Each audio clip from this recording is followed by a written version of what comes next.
Iran imeendeleza mashambulizi yake kule Israel pamoja na maeneo mengine ambayo ni ya washirika wa Marekani.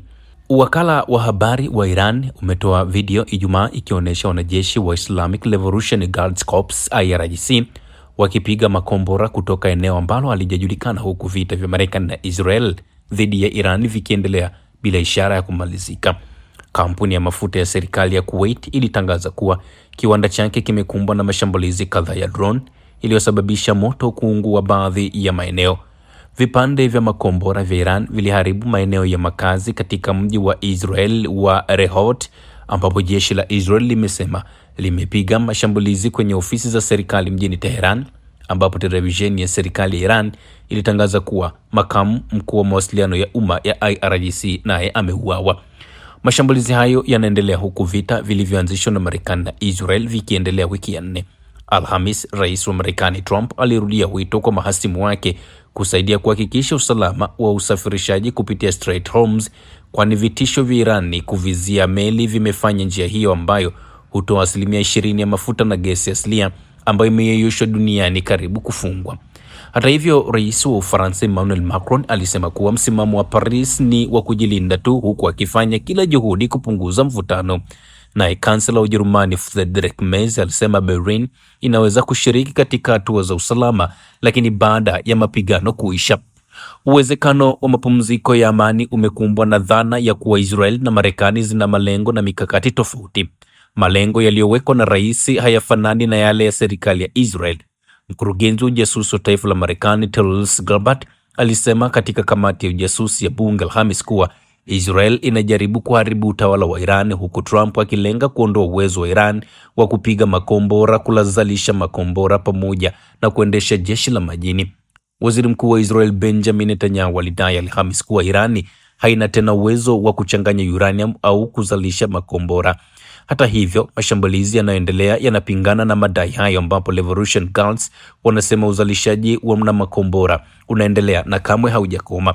Wakati Marekani na Israel wakitangaza kwamba Israel imefanya mashambulizi makubwa na kufanikisha kuharibu kabisa mipango ya huyo Irani, bado tunaona jambo hili linazidi kuwa na tofauti kidogo. Marekani wanakuja na kauli zao, Iran wao wanasema sisi bado tupo sana. Hivi karibuni Rais wa Marekani Bwana Donald Trump alisikika akisema, ndio tunafahamu tunapambana na taifa ambalo ni hatari sana, tunapambana na taifa ambalo ni kubwa sana, hivyo tuna kila sababu ya kuhakikisha tumejizatiti kikamilifu ili kukabiliana na hiyo Irani.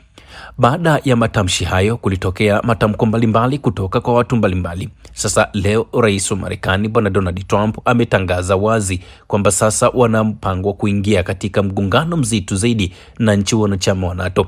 Huenda zikawa ni propaganda za Marekani pamoja na nchi wanachama wa NATO ili kuweza kuhamisha mjadala, lakini ukweli unabaki pale pale kwamba hali si shwari zaidi.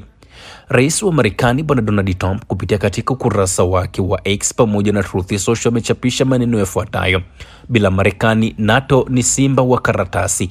Hawakutaka kujiunga na vita vya kuzuia Iran yenye nguvu za nyuklia. Sasa vita hivyo vimeshindwa kiasili, hakuwa hatari kwao ikiwa ni ndogo sana. Wanalaumu bei za juu za mafuta wanazolazimika kulipa, lakini hawaendi kusaidia kufungua kiingilio au kufungua ule mlango wa Strait Hormuz. Ni hila rahisi ya kijeshi ambayo ndio sababu kuu ya bei za juu za mafuta. Ni jambo rahisi sana kwao bila hatari kubwa. Wajasiri wa hila na tutawakumbuka, amezungumza Rais wa Marekani Bwana Donald Trump kupitia katika ukurasa wake wa Truth Social. Hali hii inaonyesha kwamba Marekani pamoja na Israel pamoja na mataifa wanachama wa NATO wameingia katika mgogoro mkubwa zaidi. Bila Marekani, NATO ni simba wa karatasi. Hii ni methali ya kisiasa ambayo inamaanisha kwamba jumuiya ya kijeshi ya NATO, North Atlantic Treaty Organization, haiwezi kuwa na nguvu halisi bila uwepo wa Marekani. Simba wa karatasi ni methali ambayo inaonekana yenye nguvu, lakini haina uwezo wa kutekeleza vitendo vikubwa bila msaada wa kimsingi kutoka Marekani. Lakini bado inaonekana kauli ya Bwana Donald Trump hawakutaka kujiunga katika vita vya kuizuia Iran yenye nguvu za nyuklia. Hii inabainisha kwamba baadhi ya wanachama wa NATO wamepinga kushiriki kikamilifu katika juhudi za kijeshi dhidi ya Iran, hasa kulingana na hatari za nyuklia.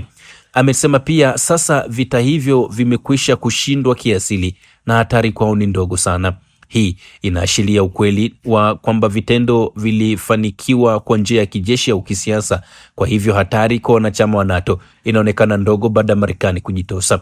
Anasema wanalaumu bei za juu za mafuta, lakini hawaendi kusaidia kufungua mlango huo wa Strait Hormuz. Hii inamaanisha usafirishaji wa mafuta umekuwa ni mgumu. Maeneo haya yanalaumu baadhi ya wanachama wa NATO kwa kushindwa kuchukua hatua rahisi za kijeshi kama kudhibiti meli katika mlango huo ili kupunguza bei ya mafuta, huku wakiendelea kulalamika bei za juu. Anasema ni jambo rahisi sana kwao lisilo na hatari kubwa, ikionyesha kwamba mtazamo wa Trump, hatua ya kufungua mlango wa Strait Hormuz ni rahisi kwa wanachama wa NATO na wasingeweza kufungua mlango huo bila Marekani.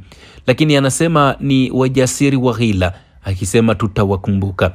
Hii inaonyesha Marekani walikuwa wanataka kufanya ujanja katika eneo hilo kwa maana ya kuanzisha vita na Iran na mwisho wa siku wawasakizie mataifa mengine, wakiamini kutokana na ukubwa wao pengine mataifa mbalimbali yangejitokeza kwenda kuisaidia Marekani, na mwisho wa siku Marekani mwenyewe kujiondoa katika eneo hilo, jambo ambalo limekuwa ni tofauti kidogo. Sasa changamoto ambayo kwa hivi sasa inajadilika zaidi duniani ni upi mustakabali wa NATO na Marekani. Uwepo wa Marekani ni kiini cha nguvu ya NATO. Ni ukweli bila Marekani mashirika ya NATO yanaweza kudhoofika. Hii inaweza kusababisha kutokuwa na msimamo wa kijeshi na kisiasa kwa baadhi ya wanachama. Lakini maneno haya yanaonyesha kutokubaliana kwa wanachama kuhusu ni lini na jinsi gani wanapaswa kushiriki katika migogoro mikubwa ya kimataifa. Hii inaibua mgawanyiko wa kisiasa ndani ya muungano wa NATO. Ili kuendelea kuwa na nguvu halisi, NATO wanahitaji kujenga uwezo wa kupigana wao peke yao, kupunguza utegemezi wa Marekani, kufanya maamuzi ya pamoja zaidi kuhusu migogoro ya kimataifa, hasa Mashariki ya Kati. Lakini shida sasa inakuja ikiwa wanachama hawa ni simba wa karatasi. Ikiwa wengi watashiriki kwa dhati katika masuala hatari ya kidiplomasia au kijeshi, NATO inaweza kuonekana dhaifu kwa adui wa kimataifa. Hii inaweza kuathiri ushawishi wake wa kimataifa na kupelekea kupungua kwa heshima na ujasiri wake katika migogoro ijayo. Kwa kifupi, rais wa Marekani Bwana Donald Trump anaonyesha kwamba Marekani ni nguzo kuu ya NATO, na bila hiyo nguzo shirika hili linaweza likadhoofika na kushindwa kuchukua hatua za haraka, huku ikionekana ni dhaifu. Hii ina maana kwamba mustakabali wa NATO unahitaji mabadiliko ya kimkakati ili kupunguza utegemezi wa Marekani na kuimarisha mshikamano wa wanachama hawa. Ikiwa pengine watu wanajiuliza Marekani kwa nini amefikia hatua anatoa kauli hizi, ni ukweli usiopingika. Kwa hivi sasa hali imekuwa ni mbaya zaidi katika eneo hili. Kwingineko ni kwamba Marekani imetuma vikosi vikubwa vya kijeshi Mashariki ya Kati, hali ya mgogoro na Irani ikiendelea. Jeshi la Marekani limeanza kupeleka meli kubwa za kijeshi ambazo zinaweza kushughulikia maeneo ya maji, zikibeba maelfu ya wanajeshi wa majini na walinzi wa baharini kuelekea Mashariki ya Kati. Hii ni kwa mujibu wa taarifa ambazo zimetolewa na vyanzo mbalimbali kutoka Marekani ambavyo havijataka kutajwa majina yao, wakati kiongozi mpya wa Iran akipongeza umoja na uvumilivu wa taifa lake. Kwa mujibu wa taarifa, Washington ikiwa na shinikizo la kufungua upya ule mlango wa Hormuz uliofungwa na Iran baada ya mashambulizi ya Marekani na Israel karibu wiki 3 zilizopita, wanazingatia uwezekano wa kupeleka vikosi vingi, ikiwemo kutuma vikosi vya ardhini. Hii inakuja wakati bei za mafuta duniani zikipanda kwa zaidi ya 50% tangu vita kuanza. Rais wa Marekani Bwana Donald Trump pia alionyesha ghadhabu yake kwa washirika wa Marekani kushindwa kushiriki kufungua mlango huu, hali ambayo imebainika kuwa ni hatua rahisi ya kijeshi ambayo ina hatari ndogo kwao. Trump aliandika hivyo kupitia katika mtandao wa kijamii, akisema uoga huo utakumbukwa. Hali ya vita inashughulikia sehemu kubwa ya miundombinu ya nishati ya Irani na mali nyingine muhimu katika nchi jirani. Hali hiyo pia inakwamisha sherehe za Eid al-Fitr ambazo ziwa zinafunga mwezi mtukufu wa Ramadhan na sherehe za Nowruz, mwaka mpya wa Kipersia.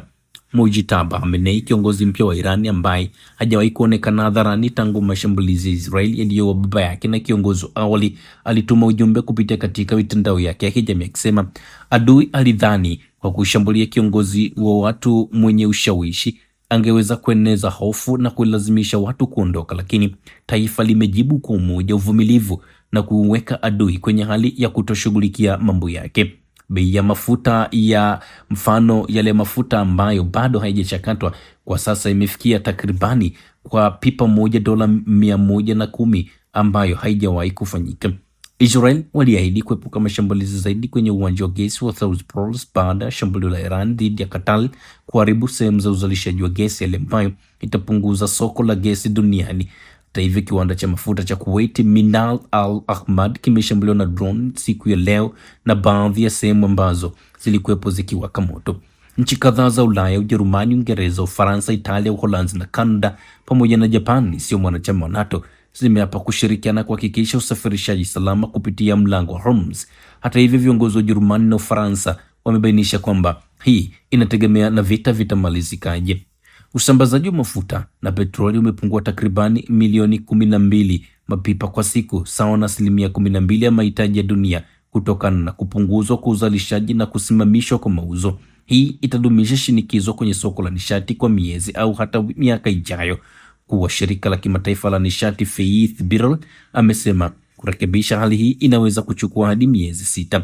Nalo jeshi la Israel limesema limeendelea kufanya mashambulizi kwenye miundo ya serikali ya Tehran na kuua kamanda muhimu wa wizara ya ujasusi Mahmoud Rostam Shamtan. Shirika la habari la Tasnim limeripoti kuwa waziri wa ujasusi Ismail Ahmad pia aliuawa, kati ya viongozi wengine wa serikali ya kijeshi na wale wa kisayansi katika taifa la Iran. Hali katika eneo hilo bado inaonekana kuwa mbaya zaidi. Kuna mashambulizi ya hapa na pale, piga ni kupige tupigane, Iran ikishambulia Israeli, ikishambulia Marekani akitafuta msaada kutoka kwa washirika wake, hali ambayo imefanya washirika hao kuona kama Marekani anataka kuwaingiza moja kwa moja katika mgogoro, ili hali wao walikuwa wajajiandaa kuingia katika mgogoro huo, huku vitisho vya Iran vikionekana kuendelea kuleta hasara na kuleta athari kubwa zaidi kwa washirika wa Marekani na Marekani mwenyewe. Usisahau kusubscribe, like na kubonyeza alama ya kengele. Asante.